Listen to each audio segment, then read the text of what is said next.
Tonight's gospel reading actually is an excerpt from Mark's account of the crucifixion, which Ryan will cover in his message, so we're only going to read a brief excerpt from it, beginning in the 31st verse, chapter 15. In the same way, the chief priests and the teachers of the law mocked him among themselves. He saved others, they said, but he can't save himself. Let this Messiah, this King of Israel, come down now from the cross, that we may see and believe. Those crucified with him also heaped insults on him. This is the gospel of the Lord. Praise to you, Lord Christ. And the congregation may be seated, and at this point, I would like to dismiss our children, ages 3 through grade 2, to go in the back with Miss Cindy for our children's program. Well, good evening. That was my son that was crying. If anybody wondered. Because he's used to me coming up and maybe singing and leading in that way, but not giving the message. So I just want to say thank you for the opportunity to Pastor Chuck, Ben, the rest of the leadership, not only for allowing me this opportunity, but also just in their help and preparation tonight. As he said, my name is Ryan McAllister, and for the last 6 years, I've been the director of contemporary and youth music here at Trinity, and starting tomorrow, I'm transitioning into the director of all of the music. So not only do I need your prayers for that, but I've also felt a call to start seminary this summer. So in May, I'll be starting seminary classes, and I'm very excited about it, but again, need your prayers for this next step in ministry together. As Ben and Pastor Paul have shared, this is our third week in the sermon series of Unpacking the Apostles' Creed. Last week, Ben shared with us the incarnation of Jesus, his taking on flesh and dwelling among us. And today we're going to stay in the same article or second section of the Apostles' Creed, and we're really going to talk about Jesus crucified. Well, when I heard about the theme, I said, okay, crucifixion, I'm familiar with that, all right. And then I sat down and thought, okay, how do I unpack crucifixion? So let me ask a question. Who has seen the movie Mary Poppins? Yes? Maybe almost everybody? Pretty close. All right, so for those of you who haven't, and I'll refresh the memory of those who have, there's a scene in Mary Poppins when she gets to the Banks house for the first time. They show her new room. She walks up there. She's got her big carpet bag. She sets it down, and she starts to unpack, right, and decorate her room. She opens her bag. She starts to take out a few little things, a little picture. She kind of looks in the mirror and does one of those. Then she takes out a big mirror, puts it up on the wall. Then next she reaches in and takes out a whole potted plant. It's like this big, sets it. Then you remember what's the last thing that she gets? It's a whole coat rack, right? She pulls the whole thing out, sets it in the corner. So I share that with you because crucifixion is very similar. It's something that you could unpack continuously. And I said to Pastor Chuck and Ben, we could do a whole sermon series just on crucifixion, probably for 52 weeks if we wanted to. There's that much going on. It's that deep. So we're just going to try to narrow it down a little bit tonight and ask one question, and that is, Jesus' crucifixion was an act of blank. And in your sermon outline and your notes, if you'd like to follow along, there are blanks in there. Also, all the scriptures are in there that we'll be touching on as well. So, before we get to the first fill in the blank, I'd like to share a little story with you. I grew up in Virginia, Shenandoah Valley, to be exact, in a little town called Weir's Cave, which you've probably never heard of. But for those of you who know Virginia, it's right between Harrisonburg and Stanton. Harrisonburg is where James Madison is, and that's where I went to school and met my lovely wife, Jessica. And you heard John run away. He's 3 now. Millie will be 1 in April, which is crazy. Growing up, I attended the Church of the Brethren down there. It's called Mill Creek Church of the Brethren. And it's actually the same church that my great-great-great-great-grandfather was the founding pastor of in 1850. So that's kind of cool. We're still there. And like many families, we have a place where we typically sit in the church. It's in the balcony. It's up on the right-hand side. So when we go there, all the extended family and the cousins all go up and sit in the balcony together for worship. I loved sitting next to my grandfather growing up in worship for many reasons. One, he loved to sing. And if you know me, I love to sing too. So I'd sit next to him, and he was an enthusiastic singer. I'd say he was not the best musician. He really couldn't read music. So he really did better when somebody sang next to him the same part. And he actually learned from his father, my great-grandfather, who was a great bass singer, and he would sit next to him and point up and down where the line of the bass line was going to go so he could sing it. Well, there's one downside, I guess you could say, to sitting next to Granddaddy in worship. You could not goof off. And when I say goof off, you couldn't even just sit and slouch, or else you'd get what I call a bulletin reminder. And that's not when you open up the bulletin and read the announcements in there. That's when Granddaddy would take it, he'd roll it up like this. I was 10 years old, I'd be goofing off, and he gives you one of those. You know? And he was a big guy. He was a principal for years and years. So when you did that, you sat up and you paid attention. Well, has anyone found themselves in that same situation? You know, it was very clear how I was supposed to act. I wasn't 5 years old. I was 10. I was 12. I knew what I was supposed to do, but it was difficult to be obedient. And I think obedience is something that everyone, if we're honest, wrestles with at some time or another. We're given a direction that we either don't agree with, we don't want to follow, or we know will be difficult to carry out. And what do? We struggle to obey. We can even see that struggle surrounding the cross. And when I say that, I'm really focusing on Jesus incarnate, Jesus as a human, here as Ben covered last week. So let's now fill in the first blank on our page. Jesus' crucifixion was an act of obedience. Now we can see in Matthew that Jesus in the flesh struggled to be obedient to God's will. Chapter 26, verse 39 says this, "Going a little farther, he fell on his face to the ground and prayed, 'My Father, if it is possible, may this cup be taken from me, but not as I will, but as you will.'" See, we can see that struggle, your will versus mine. Let me ask you this. Has anyone here ever been given a direction by their parents or a teacher or someone just in authority? This was more impactful at the early service because I had all of the middle schoolers here, and they went like this. Have you ever been given a direction, something from someone, and you said, "Are you sure you want me to do that?" "Okay, all right, I'll do it if you're sure." And then you leave, you don't do it, and then you come back and you say, "Hey, you remember that thing you told me to do? Do you still want me to do it?" You know, that's kind of where we are in this story. I think it's really easy for us to miss how much of a struggle this was for Jesus. So let's look what happened next in our text. "Then Jesus returned to his disciples. He found them sleeping and said, 'Couldn't you men keep watch with me for 1 hour?' He asked Peter. 'Watch and pray so that you will not fall into temptation. The spirit is willing, but the flesh is weak.' And then he went away a second time and prayed, 'My Father, if it is not possible for this cup to be taken away unless I drink it, may your will be done.'" So despite the urge to avoid what was coming, and let's be honest and clear, Jesus knew what was ahead. He knew he'd be tried. He knew he'd be found guilty. He knew that Peter was going to deny him. He knew he would carry that cross and that he'd die upon it. But what does he say? "Not my will, but yours be done." God is going to give us all difficult tasks to carry out. Do we have that same level of trust and obedience to say, "You know what, God? This is going to be rough.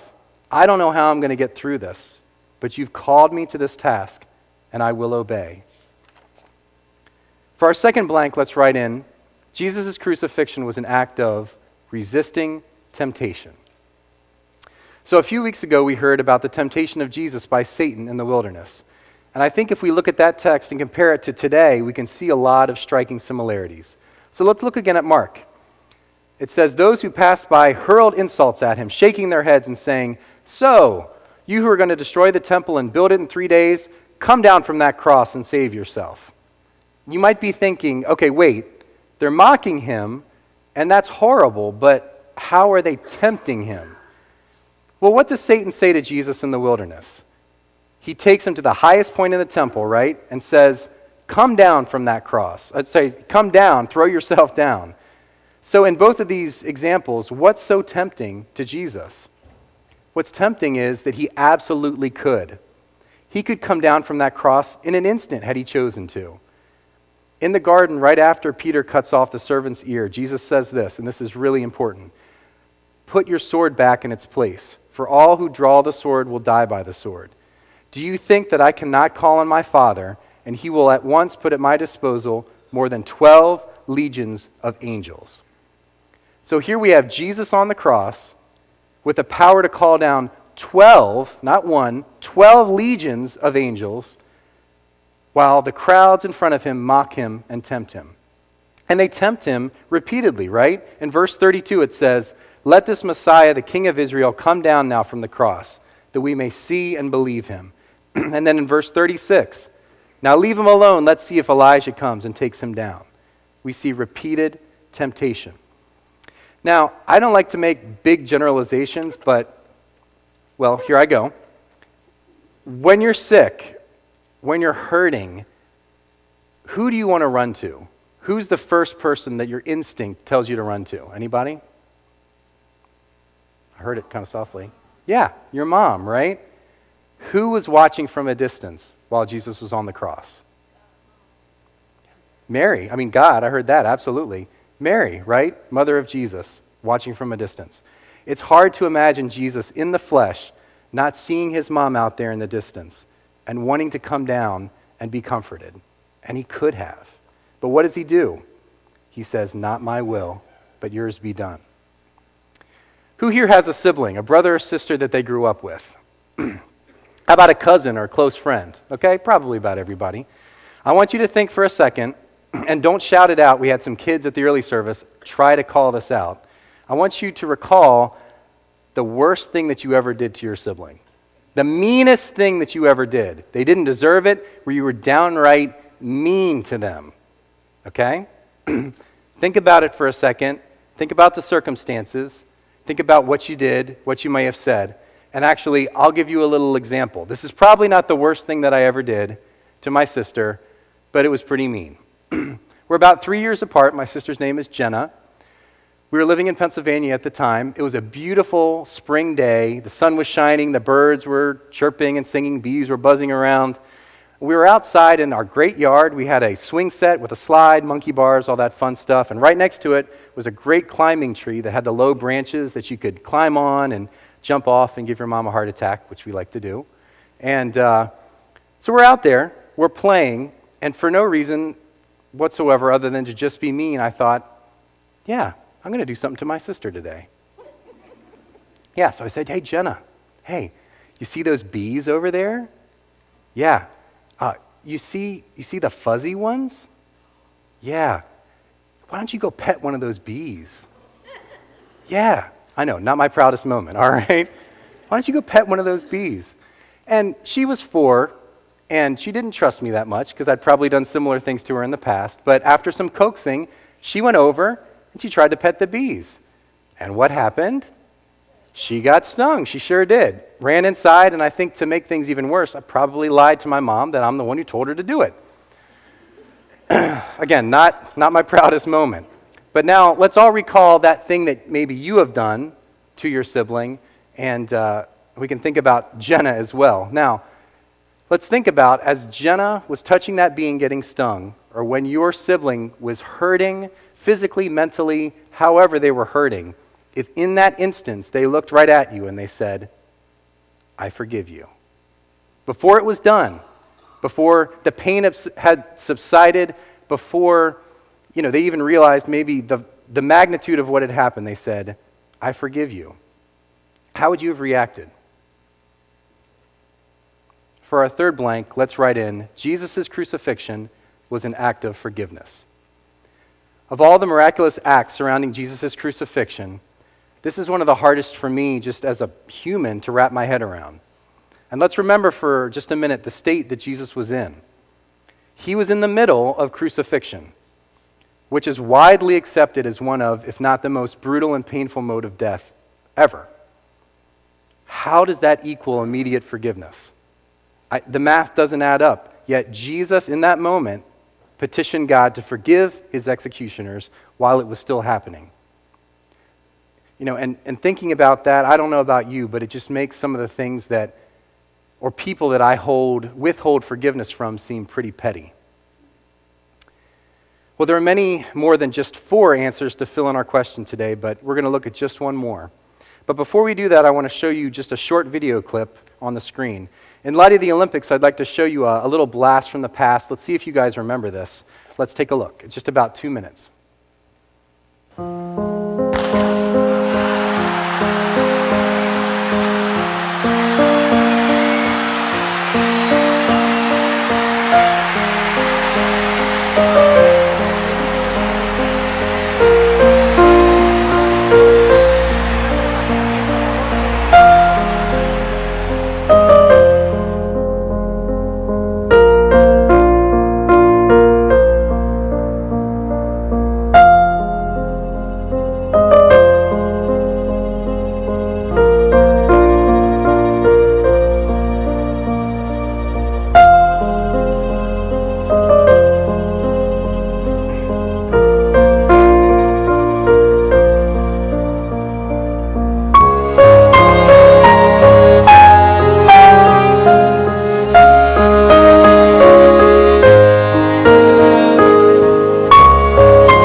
Many of you may remember that footage that's from the 1992 Olympic Games in Barcelona. And that was British athlete, and his name was Derek Redmond. That was the 400-meter semifinal where Derek was considered one of the favorites. And just the year before, at the World Championships, he'd won gold in the 4x400 relay, shocking the United States team who was favored. But things didn't turn out the way he planned in that race. He tore his hamstring halfway through. I wonder if you recall who that man was who came out to help him. Does anybody remember? Yeah, that was his father, right? For our final blank, let's all write in, Jesus' crucifixion was an act of victory. And I know immediately what you might be thinking, Ryan, Derek wasn't victorious, he came in last place. And you know what? It's true. In fact, he was officially disqualified because he received assistance to finish the race. But did he really lose? Let me ask you this. Does anybody know, and this might seem a little random, but what year YouTube officially started? We say at 11 o'clock, somebody actually knew what year. You already know that, yes. The answer is February 14th, 2005, so Valentine's Day 2005. On the first page of results alone, guess how many views this footage and other copies have? 25 million. For something that happened 13 years before YouTube was even a thing, 13 years before. And that doesn't even count the fact that the Olympic Committee, Visa, and Nike used this footage in their 1990s ad campaigns, all separately. And this is one more fun fact. In 2012, Derek's father, his name is Jim, he was one of the Olympic torchbearers for the London Summer Games. I think that's pretty amazing for someone who didn't win. Now, let me ask you one more question. Can anyone tell me who did win that 400-meter semifinal race? How about the gold medal for the 400 that year? Have there been times in your life when your strength gave out, your body failed, and you had to rely on God to carry you across the finish line? A few years ago, I had a cold, was really struggling with a sinus infection. My voice was shot. I felt horrible. I think I had a fever too. But Sunday came, and it was time to lead worship. And lo and behold, that Sunday we had planned for a featured song to be part of the message so that the pastor would preach, I'd share a song by myself, and then the message would end. So I couldn't just cut it. So I lowered the key, altered the melody a little bit, drank a lot of water, said a lot of prayers, and went up and shared it the best I could. And I'll be honest, when I sat down, I felt defeated. I felt bad. I felt like I had failed. I didn't do the song justice. I didn't minister to the congregation, connect well. I just didn't sing it well. It wasn't until after the service was over, this sweet older lady came up to me, and I knew her, but I'd never spoken to her before. And she looked at me and she said, "Honey, I just want to tell you how much that song meant to me. I had such a hard week this week, and that's just what I needed to hear." And in saying that, I'm not saying that because I got it right. I'm saying that because I didn't get it right. I didn't overcome by myself. I'm saying that because God carried me over the finish line. I didn't have the strength to do it, and He redeemed what felt like a failure. Have you ever found yourself in a similar situation where God carried you? Well, I have one that applies to all of us, and that's Jesus Christ crucified on that cross. We were all broken. We were all weighed down with sin. We were all defeated and in no way able to make it across the finish line. And Jesus Christ crucified, God came to every one of us and He picked us up. He put His arm around us. He whispered words of love and encouragement. He carried us out of sin and out of death. Our weakness and reliance on the Father is by design. In these moments where we surrender and set aside our will, we obey Him, we resist the temptation to be in control, and we physically allow God to carry us, is when He can make the miraculous happen. Last Wednesday, if you were here or saw the message online, Ben shared how Jesus' life and ministry split time in two. And that's how we refer to time now, as BC and AD. Well, friends, Jesus split time for a second time on that cross between death and victory. Before we had separation from God, and after is eternal life with Him. While it seemed to all of those who were present at the crucifixion that Jesus lost and death won, what really happened?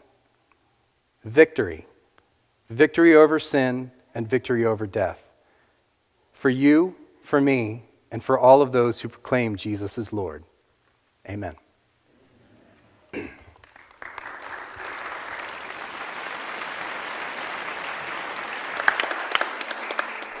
Hey, thanks for watching. Trinity Lutheran Church can be found at 1100 Philadelphia Road in Joppa, Maryland. You can also find us on Facebook, Instagram, and Twitter. If you like this video, go ahead and click the like button. That's a thumbs up button right here on the YouTube page. And you could also be a big help to us if you'd go ahead and subscribe to our YouTube channel. Thank you very much, and God bless.